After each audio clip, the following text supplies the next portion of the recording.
So for months, I was procrastinating on starting my YouTube channel, and I got really frustrated with myself. And I wondered why I was not doing the things I said I do. I knew all the necessary steps, but I just couldn't commit to my goals. Do you feel hesitant in your actions and can't commit to goals? Well, by the end of this video, I'm going to share you 3 keys that I've discovered in my personal journey to identify what is secretly holding you back so that you can stop self-sabotaging yourself and finally take inspired action. If you are into personal development and looking for practical ideas, be sure to subscribe to my channel and be notified whenever I post a video. Hi, my name is Hamza Salim, and in my journey I've been able to overcome limiting beliefs so that I could finally step into my vision and share my passion on YouTube. So I created a step-by-step game plan with all the exercises, all the techniques that I've personally used to finally take inspired action. Also, if you stick around until the end, you get a special invitation for my private Facebook group. So what is a limiting belief?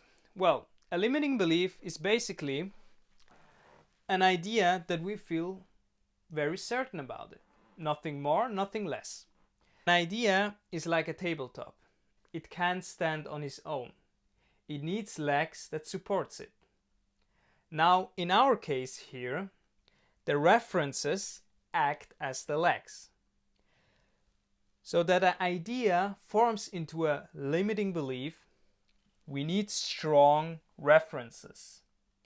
Now these references get stronger the more emotion we put in. Now, the references, there are 3 types of references. Personal experience, external sources like books, videos, other people, and our own imagination thoughts. The theater that we play in our mind, the stories we tell ourselves, all those references get stronger the more emotion we put into. And the emotion is what charges the references. And the more we repeat this cycle, the more this idea is strengthened until it forms a limiting belief. Okay? Now, if this sounds a little bit confusing, I'm going to share what one of my limiting beliefs was. So one of my limiting beliefs was my English is not good enough. Okay? So what I've done is, before I started this YouTube channel, I started to record videos. And back then I was not very happy with how I presented the information. I didn't upload the videos because I felt like it was not good enough to put it out on YouTube. Now the meaning I gave to that experience, emotion occurred, doubt, anxiety. Then let's take the second type of reference, external sources. I was comparing myself with other YouTubers, other coaches in the personal development industry, and the doubts increased. Now I had this experience beforehand that, okay, I'm not ready yet because my English is not perfect. Then I compared myself with other people. The more I entertained this idea, the more emotion I put in. You see how this works? And then the imagination, the thoughts, oh, what if I put myself out? What if nobody understands me? You see how this works out? And then, unfortunately, a limiting belief is formed. Now I'm going to share the 3 keys that help me identify my limiting beliefs and stories. So before we go into the 3 keys, I recommend you to be really honest with yourself. That's what I found in my journey is the most powerful way to detect limiting beliefs and stories. So self-awareness is also very key. To observe yourself and also taking notes. You can do it digitally or also with a journal. I personally use the journal, and now I'm going to share you how you can do that and how I did it. Now, the first question I asked was, what's the story? What's the story? And the story you can find in your self-talk. I found the negative self-talk. I was telling myself I can't do that because of that and that, and always look for the justifications. Whenever you say but or if, you make a statement, I want to do that and this and that, but there lies a pattern that you need to recognize. Look, where are you procrastinating on? Which actions are you delaying over and over again?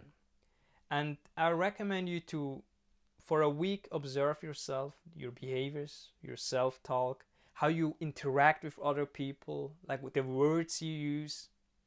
And after a week, you will be able to see patterns. And then you can work on yourself. I'm going to show you by the end of this video my step-by-step game plan to overcome your limiting beliefs. So be sure to stick around until the end.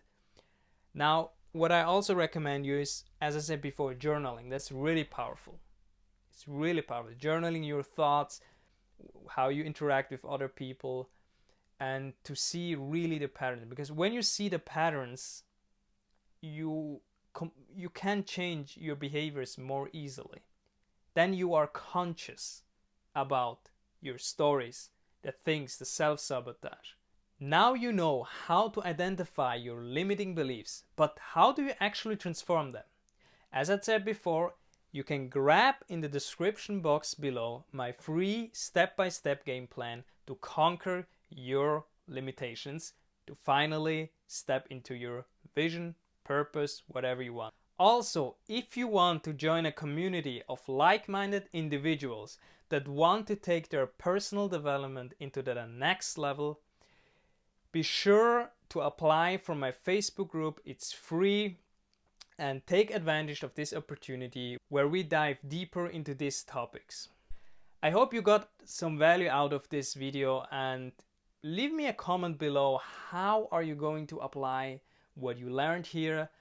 And leave me a like or even a dislike if it didn't help you at all, so that I can improve my videos.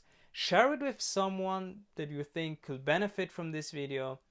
Next week we are discussing more how to actually transform your limiting beliefs. And if you can't wait until next week, as you know now, grab the link in the description box below with all the exercises, techniques that I've used for free. Thank you so much for watching. I appreciate you. Bye.